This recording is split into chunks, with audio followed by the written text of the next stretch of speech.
નમસ્કાર દર્શક મિત્રો, ઇન્ડિયા 24 ન્યૂઝમાં આપ સર્વનું હાર્દિક સ્વાગત છે. આપ જોઈ રહ્યા છો ગુજરાતના અને દેશભરના સમાચાર. રાજકોટ જિલ્લાના ધોરાજીના ઉપલેટા રોડ હાઈવે પર ભાદર નદીમાં પિતા અને પુત્રએ ભાદર નદીમાં ઝંપલાવ્યું.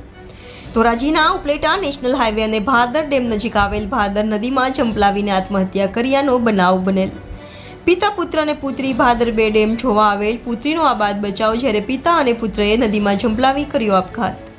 હિરેનભાઈ ઉંમર 42 વર્ષ અને પુત્ર જીયાનની ઉંમર 9 વર્ષ જૂનાગઢના દાતાર રોડ પાંજરાપુરા વિસ્તારમાં રહે છે. આ ઘટનાના પગલે પોલીસ તંત્ર, મામલતદાર તંત્ર અને સ્થાનિક નગરપાલિકા ફાયર બ્રિગેડ વિભાગની ટીમ અને લોકોના ટોળે એકત્રિત થયા. હાલ મોડી રાત થઈ જવાથી બચાવ કામગીરીમાં વિલંબ. કયા કારણોસર પિતા અને પુત્રએ આત્મહત્યા કરી એ જાણવા મળેલ નથી. રિપોર્ટર જગમાલ સુવા, ઇન્ડિયા 24 ન્યૂઝ, ધોરાજી.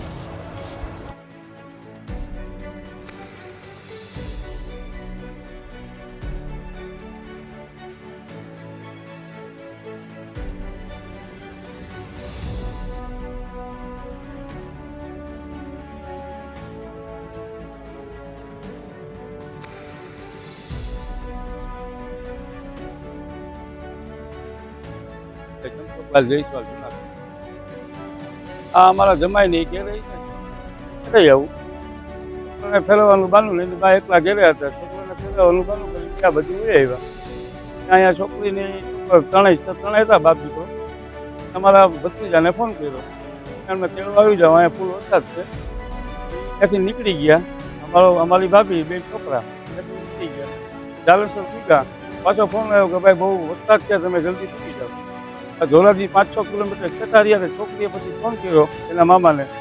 મામા એ તો બે બાપ દીકરો અંદર પડી ગયા, હું એકલી સૌ. એનું કારણ કોઈ ખ્યાલ જ નથી. રહેવાનું જુનાગઢ દાતાર પાંજરાપુરની સામે. આ ઘટના બની ધોરાજી રોડમાંથી, પોરબંદર રોડમાં છે. ભાદર ડેમ છે ને નદી, એમાં 2 જણા. ઉંમર છે ભાઈની છે 42 વર્ષ, છોકરાની છે 9 વર્ષ. નામ એકનું છે હિરન. ઓનું નામ શું છે ભાઈ? છોકરાનું નામ તો જીયન. મારો સાહેબ અમારા જમાય છે, અમારા ભાઈનો છોકરી છે એના ઘરમાં. કારણ કાંઈ ખ્યાલ જ નથી સાહેબ. કોઈ જાતનું કાંઈ ઘરમાં કાંઈ ટેન્શન નહીં, બરોબર. એની ઘરવાળી સવારના 9 વાગે વહી જાય, રાત્રે પાછી 9 વાગે ઘરે આવે. ટિફિન લઈને સાડીમાં બિચારી 8,000 લોકો. આ ભાઈ રિક્ષા હતા. એકનું નામ છે હિરન, એકનું નામ છે જીયન. ઉંમર છે છોકરાની 9 વર્ષની અને ભાઈની છે 42 વર્ષ. હા, આ જો હિરનભાઈ. હા, છોકરાનું નામ જીયનભાઈ.